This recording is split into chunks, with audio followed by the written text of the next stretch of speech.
So let's turn to the ethics. Let me first say one more thing about why Hume's view makes sense descriptively, just as a description of human psychology and the way things actually work, is just that so far as we can tell, I mean, of course, we can't say for sure that anybody other than, well, I can't say for sure that any being other than me has feelings, strictly speaking. I can't be anybody else, but we're all pretty sure other people have feelings. And in fact, most of us believe that other animals have feelings. It's probably easiest to believe that about other primates, but if you have dogs, you're pretty sure they have feelings and so on.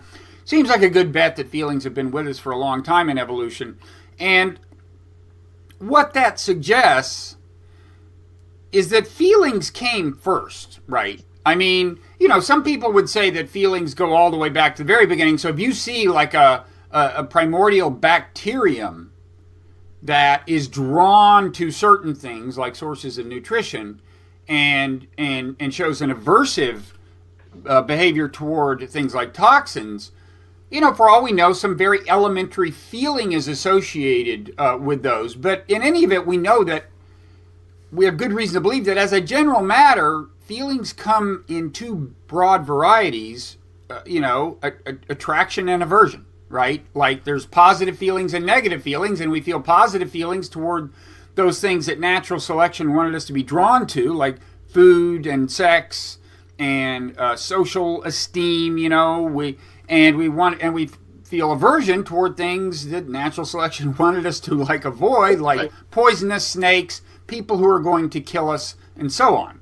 Right. So the best guess is, look, long before there was anything like human reason in the animal kingdom, there were feelings. So they came first as the guides to behavior, and the cognition, in the sense of reasoning, is a pretty recent add-on. And the only reason it would get added on from a Darwinian point of view is if it served the interests that were already reflected in the feelings themselves, right? I mean, there's a value system implied in the feelings. It's natural selection's value system. It's like this, and this are good. Approach them. This, and this are bad. Or approach them or get more of them or try to, pave the way to get them down the road or something. So there's a value system there. And that, people operate, animals operate under. Squirrels think nuts are good. They think my dogs are bad because my dogs chase squirrels, and they presumably have those feelings. So if reason comes late, and it's a product of natural selection, then it stands to reason it too is going to serve natural selection's value system, and so it is going to be kind of an instrument that is ultimately in the service of those feelings that were already there reflecting that value system. And so there's just this theoretical sense in which what Hume is saying makes sense. You're right. So I can't say right only because I'm not a fan of EvPsych, and I think it's I think it's excessively reductive, and I think it. We've discussed this before. There's no need to rehash it. As for what Hume would think of it, I mean, I wouldn't be surprised if he would be an enthusiast, only because he was very much an enthusiast for the science of his day, and he very much had the ambition to sort of advance a purely natural, a very thoroughly naturalistic account of human behavior, and so I'm sure he would be probably much more interested in contemporary EvPsych than I would be. I mean, this is where my orientation goes much more Wittgenstein and much less, tends to be more behavioristic, and less in this direction. But nothing. Let's put it this way. I mean, nothing that you've said in any way is inconsistent with what he says. But whether what I feel about it, stuff, obviously I get off the bus once we get to the EvPsych. With regard to stuff like this, I get off the bus. Maybe in 50 years when it's more developed, I might change my mind if I'm still alive. But right now, a lot of it strikes me as sounding a lot like just so stories. That I'm always immediately suspicious of the minute I hear them. But that's not. I'm not meaning to start an argument about that because I don't want to derail us. I refer anyone tempted to agree with you to Well, let's see. Which book about evolutionary psychology should I? Oh, how about the one I wrote, The Moral Animal? For my own view on this, but I mean, it's an old book now, but the basic ideas are still at the center of evolutionary psychology. That is another conversation. But the point is just this is another reason Hume that you find him interesting and the descriptive part makes sense to me. Now, as for the prescriptive part, I mean, first of all, there's a little bit of irony in this phrase: reason is and ought only to be, because if it seems there that he's inferring from the fact that it is that it ought to be, well, it can't be that, because he's famous in another context for distinguishing between ought and is and saying you can't infer ought from is. Which we'll get to, yeah. Yeah, and which, by the way, is a source of resistance to evolutionary psychology. You say, in fact, I have a little story about this that so perfectly illustrates the problem. When The Moral Animal was published, this is like in the 1990s, it was excerpted on the cover of Time magazine, which back in those days, was a great break. Right. But you couldn't pick the wording on the cover of Time magazine. If it's going to go out to there at that point, God knows how many millions of people, they get to decide the angle. And the piece was about kind of the, why monogamy is difficult. That's what it was. It was like lifelong monogamy is not natural, and this is why it's hard, and love fades, and so on. And the way they boiled that down on the cover was there was an image of a broken wedding ring, and it said, infidelity, it may be in our genes.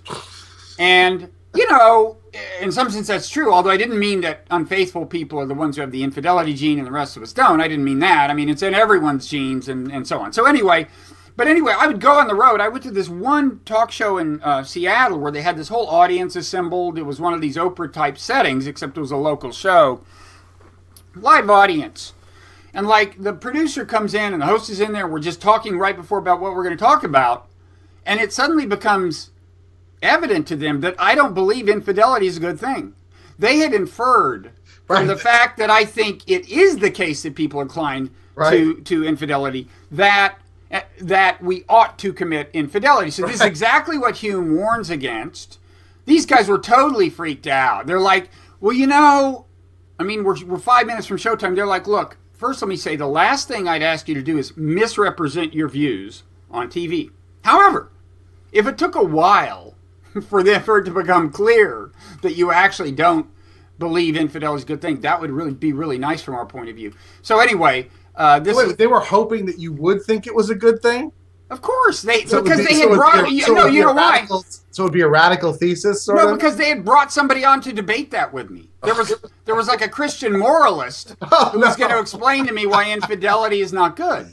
Oh, that's brilliant. So anyway, this is the life of the evolutionary psychologist. One of the main forms of sources of resistance. I'm not saying this is in your case, but is exactly that's not my basis of resistance. Yeah, but it's exactly what Hume warned against. The natural, what's come to be called the naturalistic fallacy, inferring ought from is. So he clearly doesn't mean that when he says reason is and ought only to be the slave of the passions.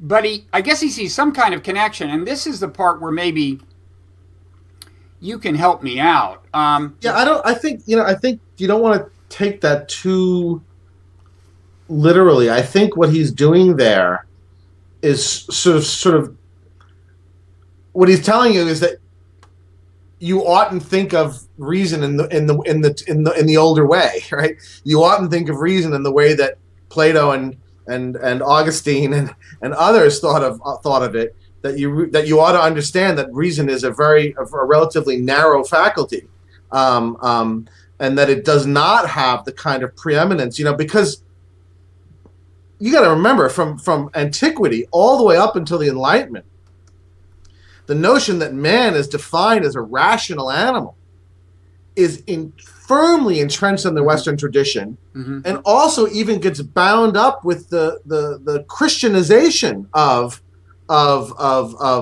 ancient Greek philosophy. And so this is a very powerful paradigm, and even a lot of the thinkers of the Enlightenment believe it. So Hume, in this sense, is really quite radical. As a matter of fact, in that sense, he's really the only anti-rationalist when it comes to this level of rationalism in the Enlightenment. That is, believing that reason really can not only sort of, in a sense, function as an instrument, but as a way of determining our ends, right? Of determining what our ends are, and thus what we should do and what we should be. And so I think when you read that, really all that he's saying is that this is what reason is, right? And it's all that it ever was. Right? Yeah. And so you really, you gotta shed off. You ought to throw off this myth that philosophers have been peddling for now millennia, right? Suggesting that it's anything more. So it's than like a calculative faculty. Right? So he's saying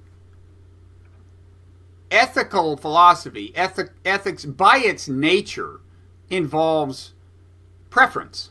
It involves wanting one thing to be the case rather than another.